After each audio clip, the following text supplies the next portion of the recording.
Now is the time to impress them with your school layout. Well, my first school didn't have much to impress them with. This school's beautiful. My first school, you know, I had a mat. It was called commercial carpet glued to cement. That was my mat. I had a push-up area. It was called cinder block. You know, so I had all those things. But that was the era when I had 12 students. And I could never seem to get more than 12 students. And everybody that came in tried and trained for a while. And, you know, they loved it. They all loved what they did. But it was just a little bit too aggressive, a little bit too hard. So what was happening was I wasn't really listening at that point to my students' needs. I wasn't really paying attention. And we really, for us to help them get what they need, we have to listen. So we have to know what they want. I'm going to take you for a tour. So if I could ask each of you, let's stand up, let's go up to the front door, and I'm going to just go through what I do with the school. This is not necessarily the right way to do it. This is one way to do it. And understand that if I try something and then I see it's not working, I switch gears and change automatically. I will change. I find that, well, that wasn't good to say. Whew, that was pretty stupid of me. And I start seeing that I'm not getting the results that I need. I adapt. I change. You have to have, I call it rigid flexibility. And what do I mean by that? Let me tell you, I'm strict. I'm very set in my ways. I do things a certain way.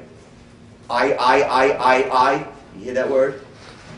But there's a time when you have to look and listen and say, maybe what I think is right is not the best way.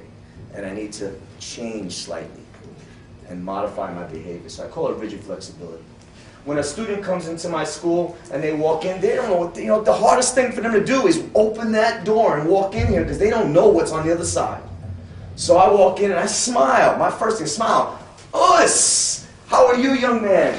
Thank you very much for joining us. And thank you very much for coming to school. My name's Kiyoshi. What's your name? Leon. Oh, Leon. It's my pleasure to meet you. Did you ever, hey, how did you do it? How did you just happen to walk into school? You were walking by? Taking a look at the area, I saw the school and I just popped in. Ah, it's fantastic. It's great, great, great. Well, welcome to our school. This is our school. Did you ever study martial arts before? No, sir. No? Ah, it's unbelievable. Great. So we're gonna try to give you a little. You mind if I give you a little tour and show you around the school? I'd love to see the place. All right, cool. So that's kind of like a little introduction. I want to make him feel welcome. And it can't be fake. It has to be sincere. Because you know what? When you're phony, it comes out. And if they don't catch it then, they're going to catch it later. So if you're happy to see them, make sure they know you're happy. If you're not happy to see them, then you're not going to have a customer. You're not going to have a student. Because it's all about this young man who's going to train. It's all about the student. Well, I would go through a whole I would talk to that person, find out what they want, get information from them. And I'm going to offer information. A lot of times people are going to call or come in, and what's the first thing they're going to say? How much is it? Why do people do that? Well, I'll give you an answer. The reason they do it is they don't know what else to ask.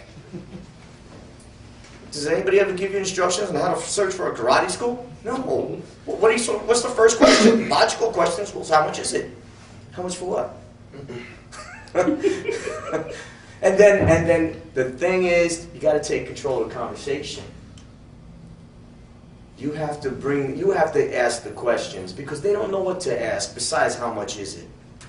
Now, once I have someone into the school and I get an idea of what their goals are, what they want to get out of training, then I'll determine what type of a program or martial arts experience would be best for them. And then I can give them a realistic price. That's the right way for me to approach that price question. What do they need first? Let me make sure that I can provide what you're asking for. And if I can, I will figure out a plan for you. Let me show you around the school. When you become a student in our school, you're going to have a membership card. You'll scan your card here, attendance is gonna go into the computer. If you don't mind, slip off your shoes, follow me. This is the front area. This is our pro shop. This is where we have supplies. Anything you need for training, you can get here. Now, before we enter the school, we always show respect. And the way we show respect is by bowing. And it's not that because someone is better than you, it's a mutual respect. It's from an instructor to a student and a student to an instructor. And we would first bow and say, "Wuss!" and step into the classroom. And follow me. Wuss! The next position. Wuss. Try again. Wuss! Wuss! This is good.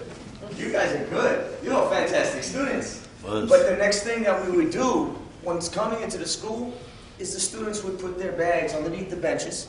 Those are invisible benches right there, right now. Okay, and put their coat, their shoes and jackets and everything here. So the students' personal belongings would be inside this area. Now, let me just tell you a little bit about the school here. These are swing mats. These mats, best mats made, they use them in the Olympics. They were invented by a guy named Mike Swain, won the Olympics he won a gold medal in the Olympics in 1992 in Seoul, Korea. Fantastic mats. Then we have full-length mirrors so that when you're practicing routines, you can see yourself, you can modify your form and your stance, and check your focus. Kicking targets and shields and wall padding, just for safety. Since we do a lot of throws and rolls and things like that, there's a possibility you can end up close to a pole. We just want to be safe. Come on down this way now, I'll show you. Over here we have the restroom. You see, we try to keep it clean, try to keep it stocked. And for the women, we even keep special stock on sanitary accessories in the cabinet, just in case something happens one day, God forbid. Now, children, we would expect to come dressed to our class. We don't have locker rooms. We really don't need locker rooms. We're here to train, so we're going to use all our space for training purposes. Back to the back rear there, we have our emergency exit. And over here, behind that wall, we have our office. It's an open-door office. We'd never take children back there without a parent present, even though it's an open-door office. And the open-door office would make it comfortable for a female to come in and sit down with us and have a conversation. It's not closed. This way, there's also video I can see from back in my office. You can see right through that glass thing there. And I can see the floor. So even if I had to walk away for a moment while another instructor was running the floor, I know what's going on. Okay, and we take a lot of pride in what we do, because we want you to know that you're in a safe and professional environment.